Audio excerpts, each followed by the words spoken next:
আমেরিকার দৃশ্য দেখেন আর আমার একটা কথা শুনেন। ডলারের গান যার নাক দিয়ে ব্রেনে ঢুকছে তার জীবন জৈবন সব কিছু চেঞ্জ।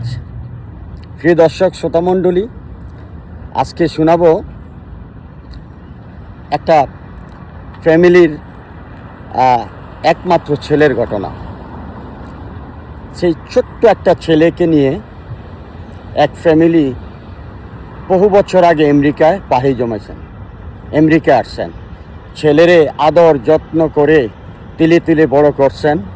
ছেলে middle class, high school, college, university সব পড়া শেষ করে এখন উচ্চ লেভেলে ভালো একটা চাকরি করে অনেক টাকা বেতন পায়, বাড়ি গাড়ি সব কিছু আছে। তো সমস্যা কোথায়? সবই তো ঠিক আছে, একটা জায়গায় ঠিক, বাবা মারা গেছে, মা এখনো জীবিত আছে, বুড়ো হয়ে গেছে। তো ছেলে অনেক বড় হয়ে গেছে, প্রায় 40-এর ধাক্কা। কিন্তু ভাই ছেলে তো বিয়ে করে না, 40 বছর হয়ে যাচ্ছে, অনেক টাকার মালিক, ব্যাংক ব্যালেন্স, বাড়ি গাড়ি, কিন্তু বিয়ে করে না।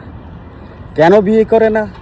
দরবেশ, ফকির, জ্ঞানী গুণী সব শেষ, সবাইকে দিয়ে বোঝানো হয়েছে, পানি পড়া সব কিছু দেওয়া হয়েছে, ছেলে বিয়ে করবে না। বিয়ে কেন করবে না? এক সময় তার মার কাছে ছেলে বলে যে তুমি দেখো না চারোদিকে, বিয়ে করলে যে কি অবস্থা, বউ তো থাকে না, চলে যায়। তার ফাঁকে আমি একটা ঘটনা আরেকটু বলি ব্যাখ্যা করে। এই দেশে হাজব্যান্ড ওয়াইফের যদি বিচ্ছেদ ঘটে, ডিভোর্স হয়, তাহলে স্ত্রী এবং হাজব্যান্ডের মাঝে সম্পদের ভাগাভাগি হয় 50-50। যত সম্পদ, ঘর বাড়ি গাড়ি ব্যাংক ব্যালেন্স সব অর্ধেক স্ত্রীকে অর্ধেক স্বামী দিয়ে দিতে হবে, এটাই দেশের আইন।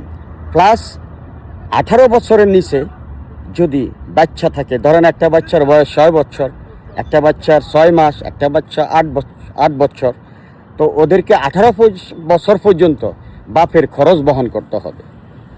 তো এই যে একটা ব্যাপার, এই ব্যাপারটা তার ব্রেনে ঢুকছে, ওই ছেলের ব্রেনে ঢুকে ছেলে এখন বিয়ে করতে চায় না। কেন বিয়ে করতে চায় না? ওই যে ছেলের ব্যাংক ব্যালেন্স, টাকা পয়সা আছে। এখন বিয়ে করার পর যদি বউ চলে যায়, বউ যদি ওরকম স্ত্রী, ওরকম মেয়ে যদি না পায়, ছেলে এই জন্য বিয়ে করে না। তো এমনিই সে চলতে আছে। এখন বুঝছেন তো, টাকার কাছে, ডলারের কাছে জীবন জৈবন সব কিছু পরাজিত।